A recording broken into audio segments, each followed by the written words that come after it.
lot of people here today, and I thank you all very much for coming out.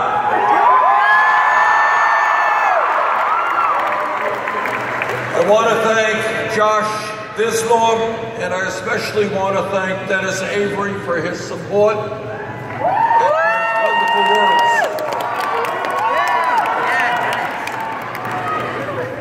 It looks to me like many other communities around this country, like many other states around this country, that Evansville is ready for a political revolution.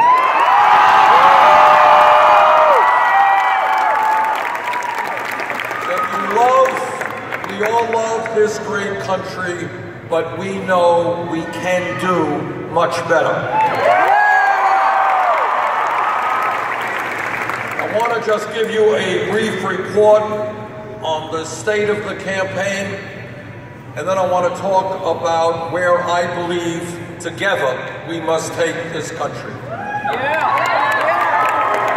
When we began this campaign, we were considered to be a fringe candidacy.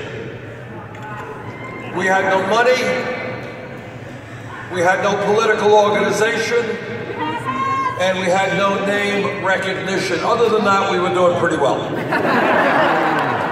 We started this campaign some 60, 65 points behind Secretary Clinton. We were taking on the entire Democratic establishment. Looks to me like you're not intimidated by the establishment. And we were taking on, in Secretary Clinton's campaign, the most powerful political organization in the country, an organization that had won 2 presidential elections and ran a strong campaign for president in 2008. Well, you know what? A lot has happened in a year.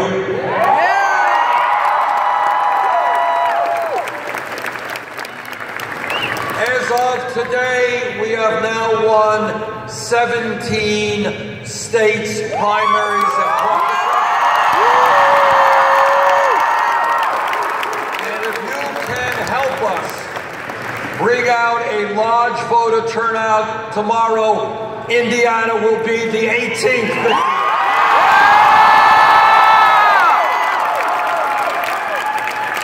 We have now received some 9 million votes. And surprise, surprise, in recent national polls, some of them have us a few points ahead or a few points behind Secretary Clinton. We have closed that 60-point gap.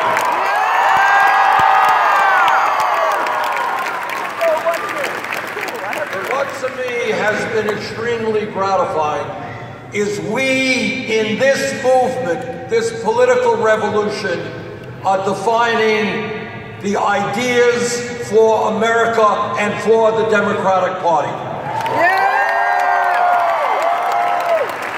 If you look at every primary and every caucus, it turns out that we are winning by pretty large numbers the votes of people 45 years of age or younger.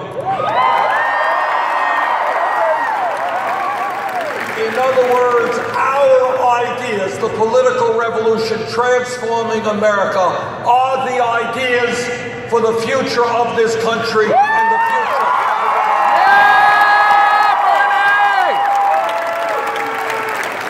People of this country understand that it is just too late for establishment politics and establishment economics. It's too late for super PACs. It's too late for billionaires to be buying elections. We need people to stand up.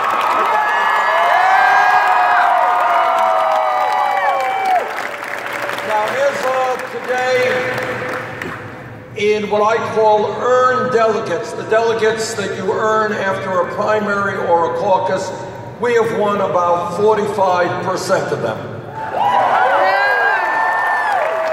There are 10 states left, and we have to earn over 50% of those delegates, and that's what the importance of Indiana is. We're going to fight as hard as we can for every vote, but when we talk about a rigged system, it's also important to understand how the Democratic convention works. We have won, at this point, 45% of pledged delegates, but we have only earned 7% of super delegates.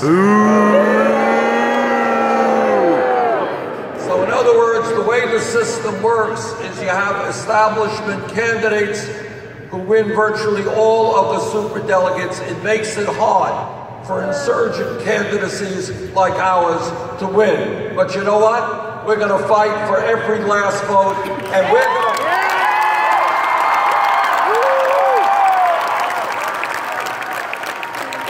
Number two, the point that we're going to make to the superdelegates in an area where Hillary Clinton and I agree, and that is it will be a tragedy for this country if we end up with a Donald Trump or some other Republican.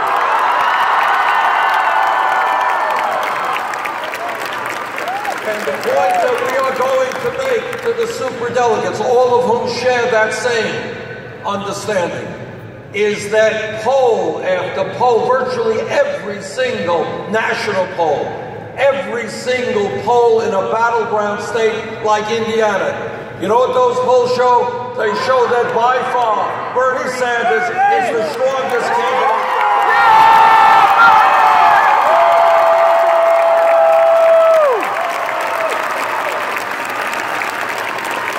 The reason for that is fairly obvious. We appeal to virtually all the Democrats, but we do a lot better with independents than Secretary Clinton. And I hope that Democrats at the National Convention understand that while independents may not be able to vote in certain Democratic primaries, they do vote in the general election.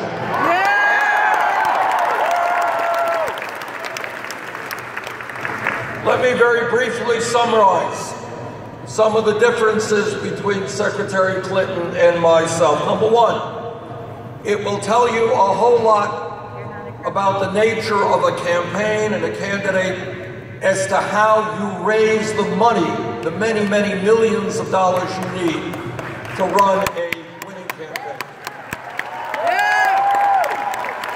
And in this area, there are profound differences between Secretary Clinton and myself. We had to make a decision early on, just about a year ago when we began.